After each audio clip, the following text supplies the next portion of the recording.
when you're working for yourself, it's actually enjoyable, right? 3 weeks of that, I hit my first net $1,000 net profit. So that was like the hardest thing to do. It was really hard for me to quit that job. All right, so welcome back to the channel, guys. I'm here today with Austin Rabin. Thanks so much for having me over. I'm super excited to talk about your entrepreneurial story. Of course, man. Awesome. Nice to meet you in person finally. Yeah, likewise. It's been a long time. So yeah, we're gonna talk today about how Austin did over $2.3 million in sales with dropshipping in the past 3 years. Yeah, so I can kind of like break into my story of basically how I've been started or how I got started. I started back in 2018, technically, right when I got out of college. I was already doing some internships, so I knew exactly that I didn't really want to be in that 9-to-5 life. So I got a job in supply chain, moved out to Los Angeles, opened up some Ecom stores right when that happened. And then for a while, I started a store that was only on YouTube promotion. So I was sending my product out to bigger YouTube channels. And then they would just review the product, have like the product link, affiliate code and all that stuff. And that worked out really well for like 6 months. And then after that, I was like, okay, that's not enough for like paid traffic. Like that's where you really, gotta take it to the next level. So I ended that store because of a cease and desist. And then I opened up a second store. I broke even for about 3.5 months. And then once I kind of actually switched up my marketing, so I was doing Facebook paid ads. And when I switched up my strategy, it was crazy because the night before, I was like, if this doesn't work, I was breaking even for a while. So if this doesn't work, then I'm gonna shut this store down, try something else, pick a different product, blah, blah, blah. And then the next night after switching that strategy, I made like $50 profit. Wow. So I was like, okay, cool. Yeah. And then within 3 weeks of that, I hit my first net $1,000 day profit. Nice. So I was like, okay, this totally just completely changed my life, essentially, in one way. And at the time, I was doing supply chain for a medical device company. So I had a little bit of experience in that working world. And sorry, how old were you at this time? At the time, I was 22. 22. This would have been back in 2019? Yeah, 2018 when I first started. 2019 was when I really found like success within it. Yeah. And how old are you now again? I'm 25 now. Nice. Yeah. So that was pretty life-changing at the moment. But the thing was, working in that kind of industry, in that 9-to-5 lifestyle, you've got the security, or the sense of security actually, right? Because you never know with like a recession, you can kind of, get out of there. But it was really hard for me to quit that job because of like healthcare, there's good pay. I was making like $98,000 a year, which was great for out of college. So that was really tough to do. So I actually ran both the store and worked in supply chain while at the same time. So I was like double dipping essentially with the income. That was great, but at the same time I was like, okay, at one point I already started making way more than I was from a 9-to-5. Like, why am I doing this? What's preventing me from scaling? And that was totally just the time.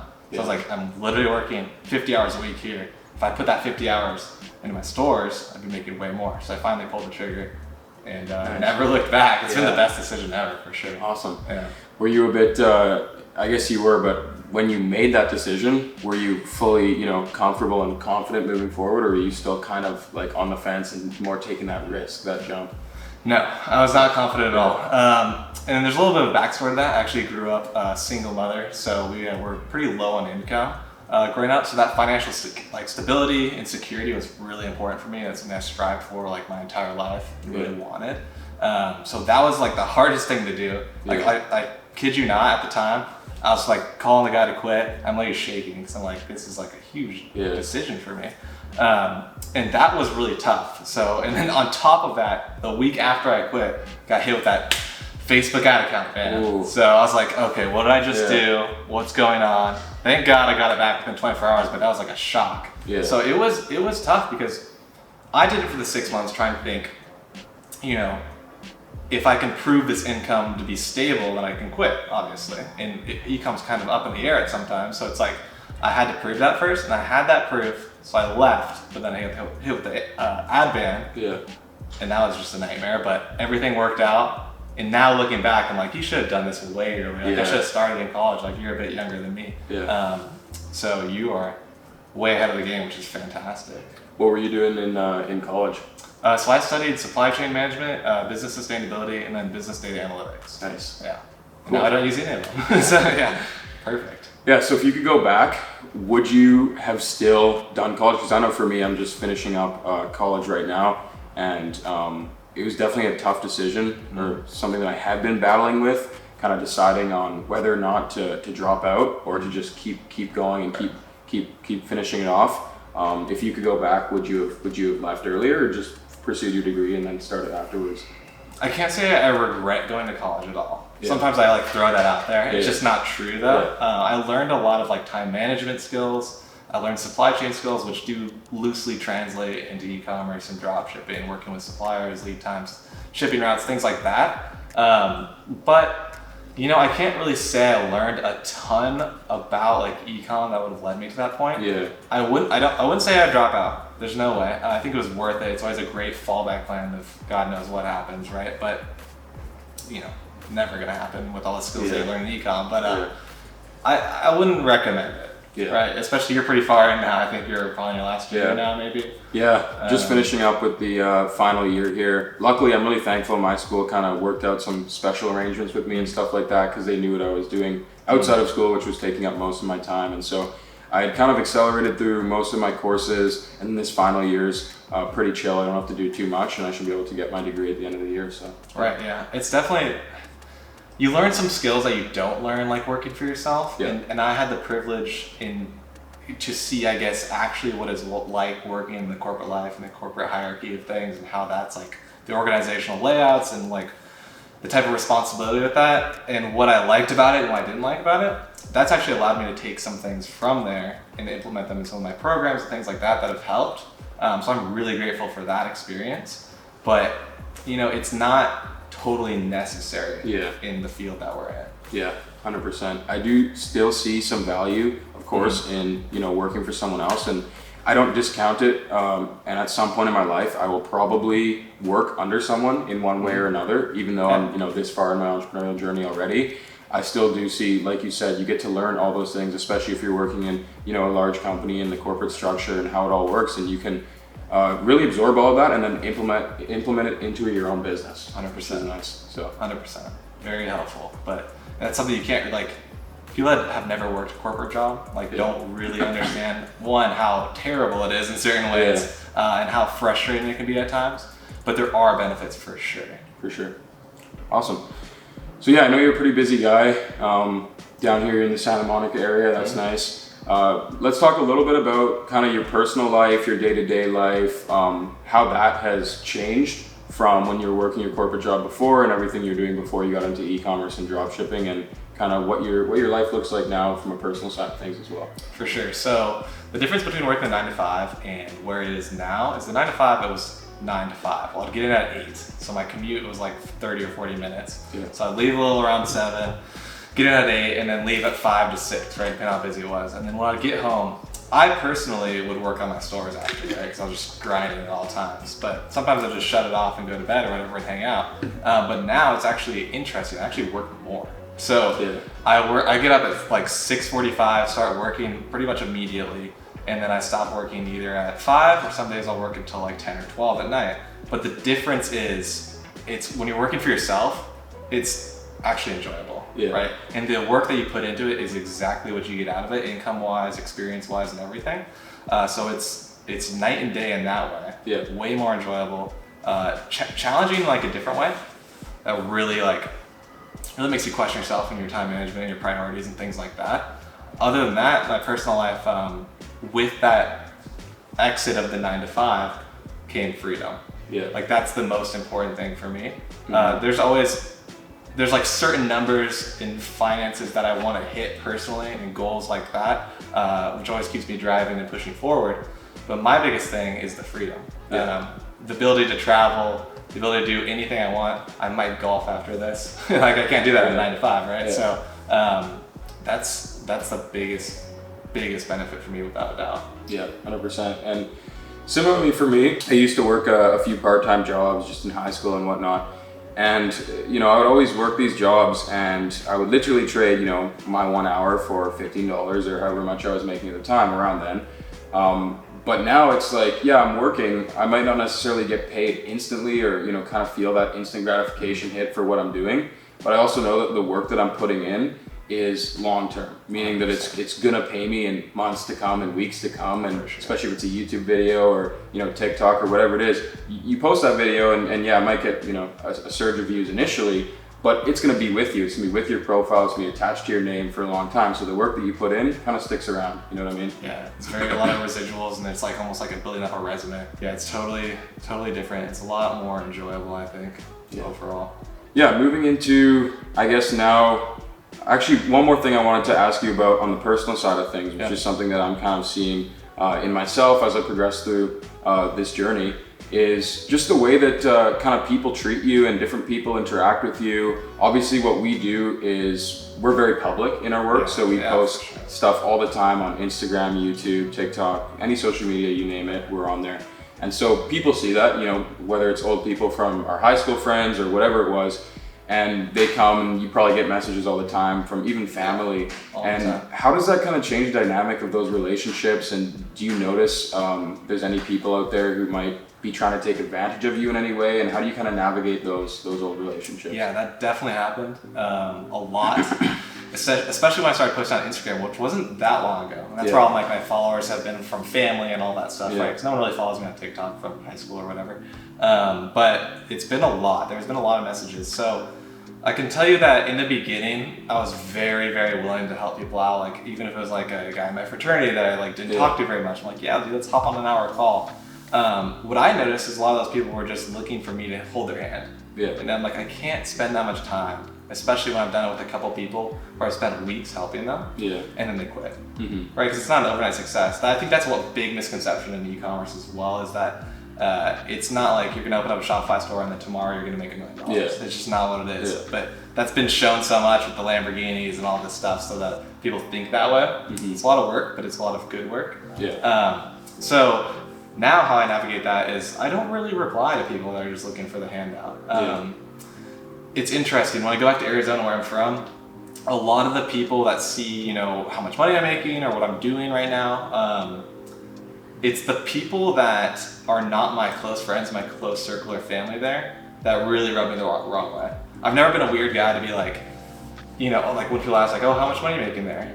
When I was working 9 to 5, I'm like, yeah, like $98,000 a year. Like it doesn't matter because everyone's at Intel or whatever. Mm-hmm. But now I kind of get rubbed the wrong way, and I have people that are like, I barely know or randomly been with like 3 times or something, and they'll like ask me these questions, like ask me all this like stuff. And I'm like, why do you care? And then I get the message the next day like, hey man, I'm looking to start up a store. Like, can you help me out? Those people rub me the wrong way. Those people that are like not in your close circle that expect those handouts.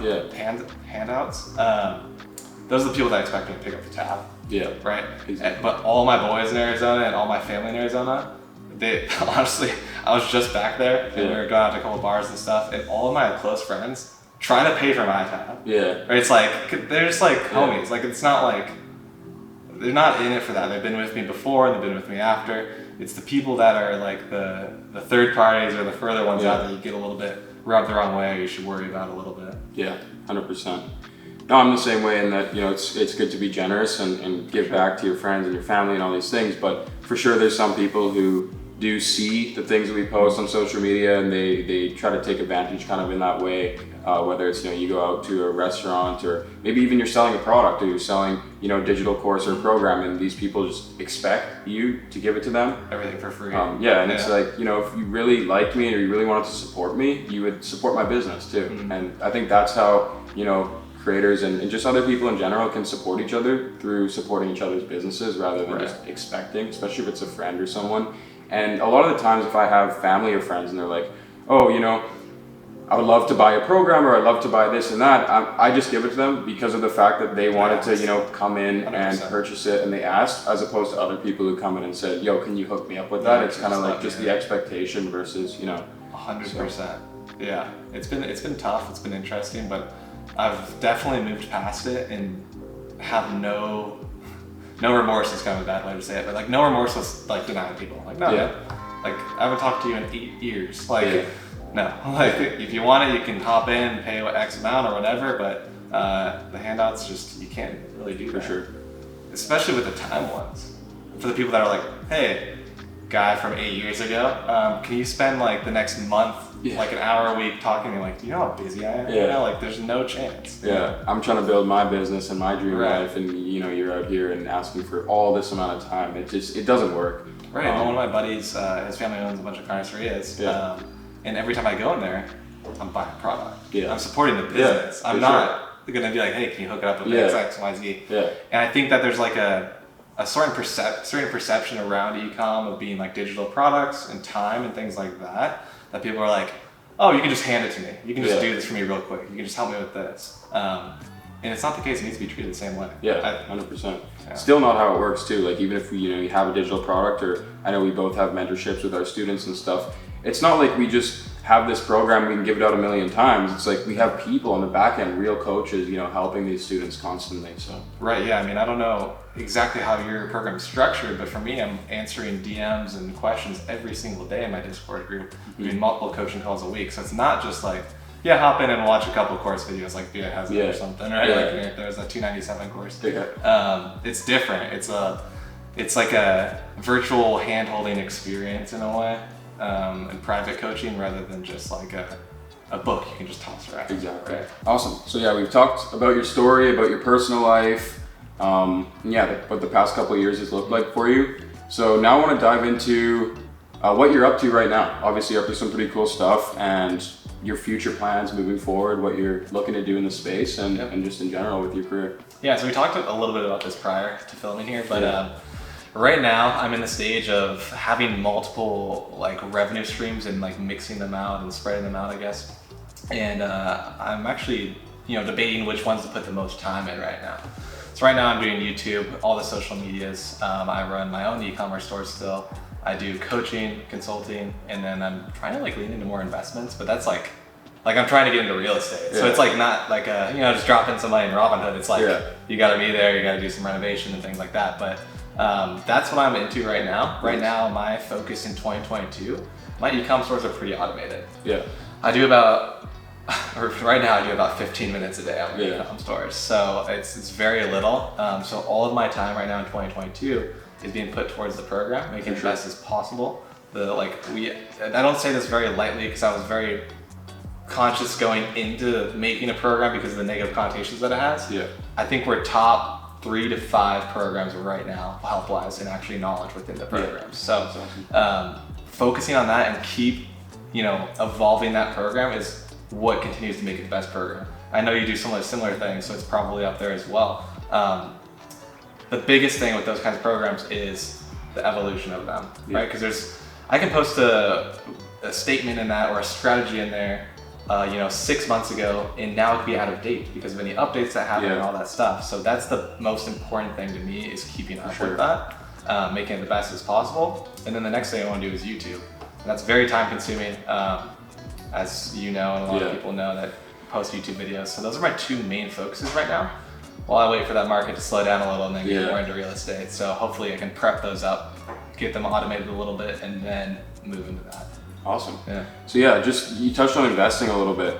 Up until now, have you been investing at all into like stocks, cryptocurrency, that kind of stuff? Because I know for me, I've had a good go a bit with crypto and stocks and everything over the past couple of years, but lately, obviously, the situation with the market's not looking good right now, and I started, obviously making more money in the past 6 months, past year, and I invested a lot of my income, so I started pumping in, lots of money to crypto and stocks, and it doesn't feel too good right now, but we'll hold on. Yeah. So for me, I do invest, but it's kind of like, I'm not like an active day trader or anything like that. Like don't ask me anything about that. I really just put my money in a couple different stocks. I mean, like right now I just have weekly deposits for the 4 main things, and one of them is Ethereum, and that's it. It's hands off, so it's automatic, reoccurring, and that's it. I don't have time right now to day trade or put in a lot of puts or calls and something, but it's pretty automated. I wouldn't say I'm like an active investor though. Awesome. Yeah, and I think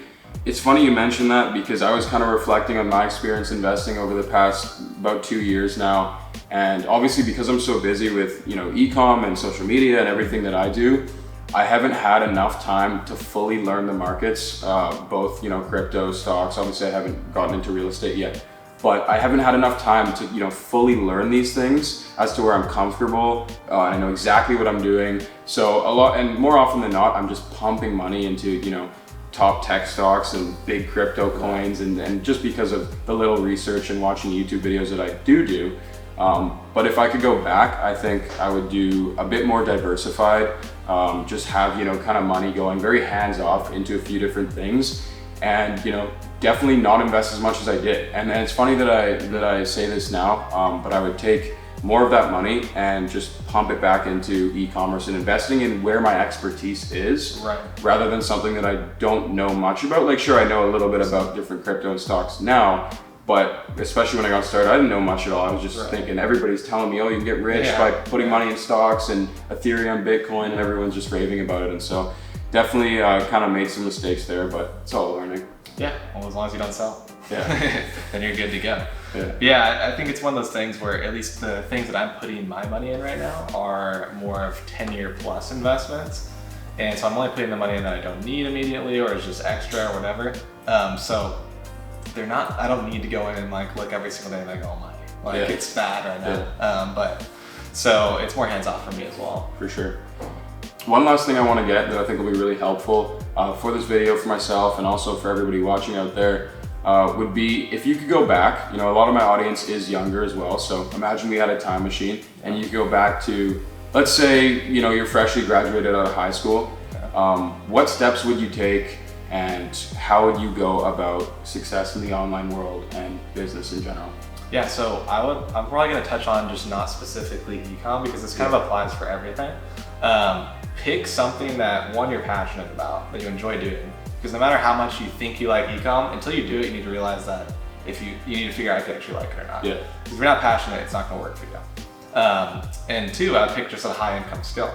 Right, there are so many high income skills on the internet in general right now, whether it's internet sales, running a YouTube automation channel, e-commerce, there are pretty much endless things. Yeah.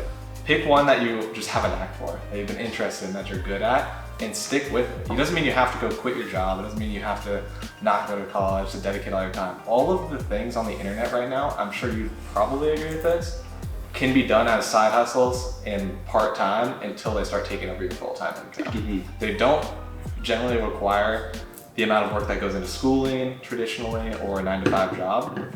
So you can really start them up on the side. I would do that as soon as possible. If I was leaving high school, if I got into dropshipping in high school, this would be a totally different conversation. Yeah. So time, just like an investment, the sooner you can start learning these skills and picking out, exactly what you're good at, how exponential it's going to grow over time. So that's the biggest advice, is just pick something. If you're interested in entrepreneurship, then do that now, do it on the side, and it's going to grow so much and you're going to be in a better place. Yep, couldn't agree more. And just one more piece of advice, if I could get anything dropshipping specific, I know the landscape of dropshipping and e-commerce, as well, has changed so much over the past couple of years. For anybody starting right now, today, what are some key insights and tips they could use to help them get off the ground? Okay, I can give a couple really good ones and take them seriously. So one, you're gonna need to learn how to track your metrics. If you're not good at analytics, I do a lot of UTM tracking. So I can kind of dig into where all my traffic is coming from, post iOS 14, it's a little bit harder. So if you're not good at that and you can't learn that skill, you can always opt into a triple whale or something like that that's actually tracking your data for you. That's gonna allow you to run your ads more efficiently. So that's the number one thing right now, I think. And then in terms on the marketing front, UGC, user generated content, it's popping right now. It's getting more saturated and more well known. I mean, I see ads on TV for a sports game or something, and then an ad comes up and it's like a UGC ad. It's a screenshot of an iPhone. So a lot of people are knowing about it now, but those convert really well. For sure. Even huge companies nowadays. Yeah, they're using it. It's everywhere. Yeah. And it works. It just builds a little bit more social proof, almost just by design of the way it's set up with an iPhone and all that. So that content's huge. And then the third thing I think is probably one of the bigger things is learning marketing angles. So a lot of people come to me and they're like, what's the top 5 products you'd sell right now? Yeah. And I'm like, does the product have demand? Yes, it does. There's a store doing 3,000 orders a month or whatever. I'm like, okay, great. So people want the product. Now you need to learn your marketing angle, right? So put yourself in the consumer's shoes. How would they want to be advertised to? Who's your target audience, right? if you're advertising a skincare product that's preventing wrinkles, are you going to advertise to a 20-year-old and have UGC that you get from Billo or wherever of a 20-year-old? No, that's not going to speak to the audience, right? You need to learn your target audience. You need to build up marketing angles. You need to almost put a sense of fear in the ad, right? Do you want to look like this, or like this is what happens when you're 60 years old, and then you want all these wrinkles and stuff like that. Here's how you fix it, right? Then you offer up the solution. That I think is the most important right now, because I see so many ads right now that are just like, look how cool this product is, or like, look at this. And those just don't convert. They don't really hit home. Like they don't want you to go click on it and buy. Yeah. Those are probably my top 3 right now in 2022. Come back to this video maybe a year later. It might be different, who knows? But it's always changing. Awesome. Well, thank you so much for taking the time. Hope you guys enjoyed the video. We're going to head out to Santa Monica Pier, go walk around, go grab something to eat now. All right, thanks so much for having me here. I appreciate it. There we go. Perfect.